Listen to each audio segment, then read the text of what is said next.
નમસ્કાર, ગુજરાત સીક્યુ ન્યૂઝમાં આપનું સ્વાગત છે। હવે જોઈએ આજના સમાચાર। આમ આદમી પાર્ટીના ધોળકા શહેર પ્રમુખ ભાજપમાં જોડાયા।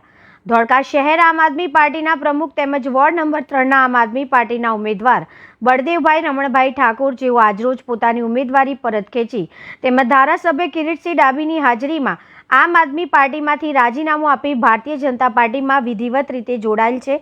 પાર્ટીના આગેવાનો દ્વારા વિધિવત તેમનું સ્વાગત કરવામાં આવેલ છે।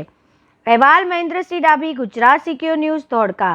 મારું નામ ઠાકોર બળદેવભાઈ, હું આમ આદમી પાર્ટી પ્રમુખ ત્રીજા વોર્ડમાંથી લડવાનો હતો, પણ જ્યારે આ બધું છેલ્લા દિવસે કોંગ્રેસવાળાએ જે કાંડ કર્યો કે મેન્ડેટ ના આપ્યા અને એમાંથી હવે આમ અને કોંગ્રેસ બંને વચ્ચે મતલબ મતભેદ, એટલે હવે પછી શું કે જે ભાજપ મજબૂત છે ધોળકા, મને વર્ષોથી જે કામ કરી રહ્યું છે, તો એમની વિચારસરણીથી હવે હું પ્રમુખ પદનું પદ છોડી અને ભારતીય જનતા પાર્ટી સાથે જોડાઉં છું અને હવે હું મજબૂતાઈથી એમની સાથે કામ કરીશ।